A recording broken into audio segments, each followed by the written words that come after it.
You ever like kill someone because you no longer see them useful? Just send them off into the abyss, they're gone. We've all been there. And the Red Sox seem to not literally have killed, well, actually, we don't know that. But the Red Sox have practically seized this player from existing. Thanos style, snap, gone. Like any Mormon with gay thoughts, poof, turn it off like a light switch. If you know, you know. And we've seen teams do this sort of thing before. Tell a player who's still making a lot of money to just kick rocks. Nobody wants to be in that scenario where paying a player to not play for you is the most valuable thing he could possibly do. And Anthony Rendon. But in this case with Masataka Yoshida on the Red Sox, this is someone who still has plenty of talent and a lot to offer for any team around baseball. Rewind the clock back over 2 years. Chaim Bloom is the leader in the Red Sox front office, and there's a player over in Japan he really likes. Not anywhere near the level of Shohei Ohtani, and he's also not that young, at least for what will be a rookie at 29 years old. But the attraction to Yoshida was his ability to not strike out much, along with just his overall skill of being a good hitter. Throughout his entire career in Japan, he hit for a good batting average, got on base a lot, and had some pop to go with it all. Really nothing to hate about his game.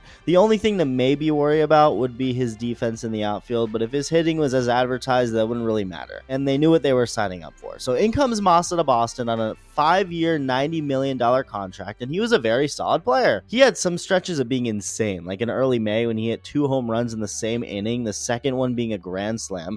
He won Player of the Week for the first week of that month. And get this, he went 12 for 25 during that week and didn't swing and miss a single time.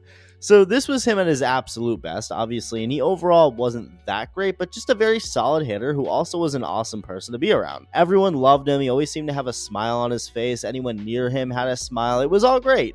But after another disappointing 2023 season for the Red Sox as a team, they made a big change, firing Chaim Bloom and bringing in a new voice, Craig Breslow, to be their front office leader. And well, okay, on the surface, replacing a nerdy Jewish Yale graduate in his early 40s with another nerdy Jewish Yale graduate in his early 40s doesn't seem like any sort of change. But remember, Bloom is the one who got Yoshida. That was his guy. But in the grand scheme of the Red Sox, it actually never made the most sense to sign him. Yoshida, again, was an outfielder, not necessarily a Gold Glover, but that's the position he was respectable at. You didn't pay him to be your designated hitter, yet that's exactly what he was becoming. The Red Sox had other outfielders much more suited for playing the outfield. It just made more sense.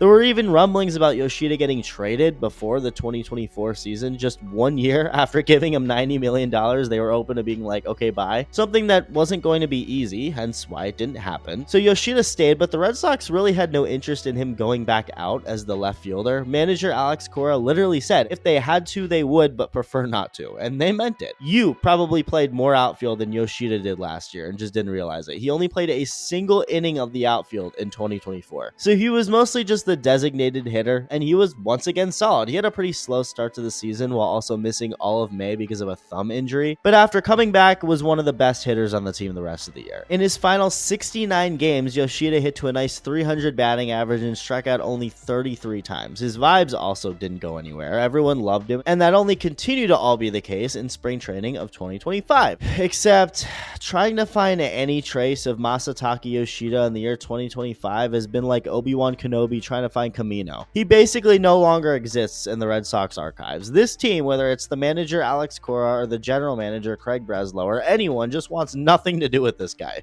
Not literally. I don't think they hate him. Why would they? They just don't see him fitting on this team. And yeah, it's pretty obvious that he doesn't. The Red Sox outfield is very crowded to begin with, not even mentioning Yoshida in the mix. Jarren Duran, Ceddanne Rafaela, and Willie Abreu are the current starting 3. Christian Campbell, who's like the full-time second baseman, has even gotten thrown out there at times. Rob Refsnyder is the bench outfielder. And oh yeah, you also have, just the number 1 prospect in all of baseball, Roman Anthony, waiting in the wings at AAA, another outfielder. Yoshida played DH all of last year. This year, that spot belongs to Rafael Devers, while Alex Bregman plays third base. Look, the Red Sox have a lot of decisions to make moving forward, whether Yoshida is involved or not. There are only so many spots for so many different players, and they still have 2 of the highest rated prospects ready waiting in AAA. Marcelo Meyer is another one, who is an infielder. And this is all the more reason just why Yoshida doesn't fit this team, unfortunately. But what's amazing is how the Red Sox keep handling the situation. I have never seen someone more infatuated with someone's throws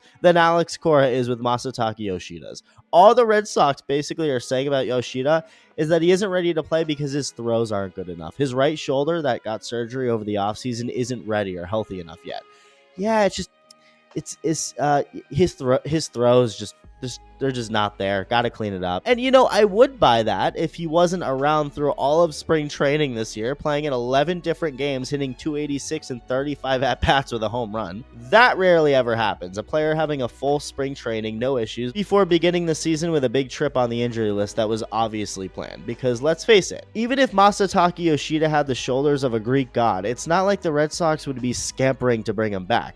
No, to them, he's just a glorified designated hitter at this point. They don't want him in the field, even if they say they do, which they have. Breslow has recently said that he was signed as an outfielder and that they'd like for him to be able to play out there. They think he's more than capable if the shoulder's healthy. Those are Breslow's words. But the actions say something a lot different, and the way this team is built and trending only adds to that. Putting Yoshida in the outfield means taking playing time away from either Jarren Duran, Cedron Rafaela, or Willy Abreu, three guys who they seem confident they want as their everyday guys, at least for the vast majority of the season, and that's without factoring Roman Anthony. Rafael Devers is their current designated hitter, so even if they wanted Yoshida to DH, that's not an option. So what's the solution to all of this? Pretending he doesn't exist, basically. Never ask a woman her age, a man his salary, Bill Belichick's girlfriend how they met, or anyone on the Red Sox about Masataka Yoshida. Look, I'm not denying Yoshida has an injured shoulder. I'm sure it's not 100%. It's just so obvious to me that this is their way of not having him on the roster simply because he doesn't fit.